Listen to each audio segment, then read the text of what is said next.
രക്തക്കുറവ് അഥവാ വിളർച്ച പൊതുവിൽ പറഞ്ഞു കേൾക്കുന്ന സാധാരണ അവസ്ഥയാണ്. മുൻകാലങ്ങളിൽ പട്ടിണിയും ദാരിദ്ര്യവും അനുഭവിച്ചിരുന്ന ജനവിഭാഗങ്ങളിൽ കൂടുതലായും കണ്ടുവന്നിരുന്ന ഈ പ്രശ്നം ഇന്ന് എല്ലാവരിലും, പ്രത്യേകിച്ച് ഫാസ്റ്റ് ഫുഡുകളും പാക്കറ്റ് ഫുഡുകളും ബേക്കറി പലഹാരങ്ങളും കൂടുതലായി കഴിക്കുന്നവരിലും കണ്ടുവരുന്നുണ്ട്. അതുകൊണ്ട് തന്നെ ഈ രോഗത്തിനെ തിരിച്ചറിയുന്നതിനോ കൃത്യമായ പരിഹാരങ്ങളിലേക്ക് പോകുന്നതിനോ പകരം ശാരീരിക ലക്ഷണങ്ങളുടെ അടിസ്ഥാനത്തിൽ താൽക്കാലിക ചികിത്സയിലാണ് പലരും ശ്രദ്ധിക്കുന്നത്. രോഗലക്ഷണങ്ങൾ ആവർത്തിക്കുകയും നിരന്തരം ഡോക്ടർമാരെ സമീപിച്ച് മരുന്നുകൾ കഴിക്കുകയും ചെയ്യേണ്ടി വരുന്നു.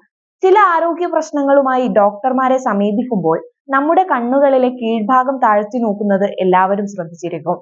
ശരീരത്തിൽ രക്തക്കുറവുണ്ടോ എന്നത് കണ്ടെത്തുന്നതിന്റെ പ്രാഥമിക പരിശോധനയാണിത്. മുഖത്ത് വിളർച്ചയും കണ്ണുകളുടെ ഉൾഭാഗങ്ങളിൽ ചുവപ്പ് നിറം കുറഞ്ഞതായും കണ്ടാൽ പിന്നീട് രക്തപരിശോധന നടത്തി രോഗം സ്ഥിരീകരിക്കുന്നു.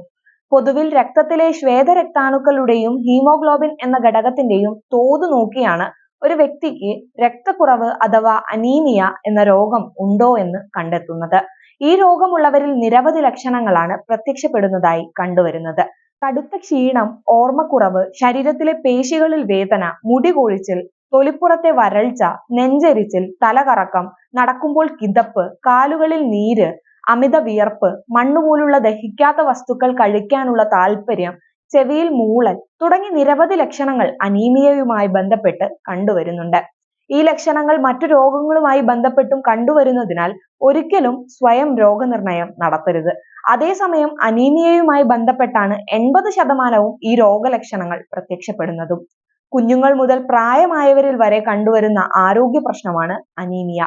അതേസമയം ആർത്തവ സംബന്ധമായ പ്രശ്നങ്ങളുള്ള സ്ത്രീകളിലും ഗർഭിണികളിലും രക്തക്കുറവിനുള്ള സാധ്യത വളരെയേറെയാണ്. പച്ചക്കറികൾ, പഴങ്ങൾ, ഇലക്കറികൾ എന്നിവ ഭക്ഷണത്തിൽ തീരെ ഉൾപ്പെടുത്താത്തവരിലും ഈ രോഗം കൂടുതലായി കണ്ടുവരുന്നുണ്ട്. രക്തത്തിലെ ഹീമോഗ്ലോബിന്റെ അളവ് പുരുഷന്മാരിൽ 13 മില്ലിഗ്രാമിനും സ്ത്രീകളിൽ 11 മില്ലിഗ്രാമിനും താഴെയാണെങ്കിൽ അവരിൽ അനീമിയ ഉള്ളതായി സംശയിക്കാവുന്നതാണ്. മാസം തോറും ആർത്തവ രക്തം നഷ്ടമാവുന്നതിനാലാണ് സ്ത്രീകളിൽ ഈ വ്യത്യാസം പ്രകടമാവുന്നത്.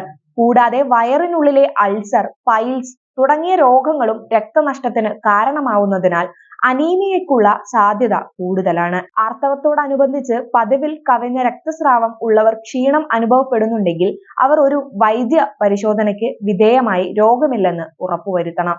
ഗർഭസ്ഥ ശിശുവിന്റെ വളർച്ചയ്ക്ക് ആവശ്യമായ രക്തം മാതാവിന്റെ ശരീരം നൽകുന്നതിനാൽ ഗർഭിണികൾ അനീമിയ സാധാരണമാണ്. അതുകൊണ്ട് തന്നെ ഗർഭകാലാരംഭം മുതൽ ഡോക്ടർമാർ ഗർഭിണികളോട് ഫോളിക് ആസിഡ് അടങ്ങിയ ഗുളികകൾ സ്ഥിരമായി കഴിക്കാൻ നിർദ്ദേശിക്കാറുമുണ്ട്. ചില എൻസൈമുകളുടെ കുറവ് മൂലവും അപൂർവം ചിലരിൽ അനീമിയ കണ്ടുവരാറുണ്ട്. ജനിതക കാരണങ്ങളായതിനാൽ ഈ പ്രശ്നത്തിന് മരുന്നുകൾ സ്ഥിരമായി കഴിക്കുന്നത് മാത്രമാണ് പരിഹാരം. രക്താർബുദം മൂലവും രോഗികളിൽ വിളർച്ചയുണ്ടാവും. അർബുദ ചികിത്സയോടൊപ്പം മരുന്നുകളും രക്തം കുത്തിവെക്കലുമാണ് ഇത്തരം അവസ്ഥകളിൽ നിർദ്ദേശിക്കുക. ഭക്ഷ്യവസ്തുക്കളിലെ ഇരുമ്പ് സത്താണ് രക്തപോഷണത്തിന് ആവശ്യമുള്ളത്. അതുകൊണ്ട് ഇരുമ്പ് സത്ത് കൂടുതലുള്ള പച്ചക്കറികൾ, ഇലക്കറികൾ, ഇറച്ചി, മത്സ്യം, മുട്ട, പയർവർഗ്ഗങ്ങൾ, മാതളം, ബീൻസ്, ഉണങ്ങിയ പഴങ്ങൾ, തവിടോടുകൂടിയ ധാന്യങ്ങൾ എന്നിവ ഹീമോഗ്ലോബിൻ വർദ്ധിപ്പിക്കാൻ സഹായിക്കും. എന്നാൽ പോഷണങ്ങൾ കുറഞ്ഞ, രുചിക്ക് മാത്രം പ്രാധാന്യമുള്ള ബേക്കറി, ഫാസ്റ്റ് ഫുഡുകൾ മുതലായവ ഒഴിവാക്കുകയും വേണം. പച്ചക്കറികൾ, പഴങ്ങൾ, പാൽ, മുട്ട എന്നിവ ഉൾപ്പെട്ട സമീകൃത ആഹാരമാണ് ഒരു വ്യക്തിക്ക് ആവശ്യം.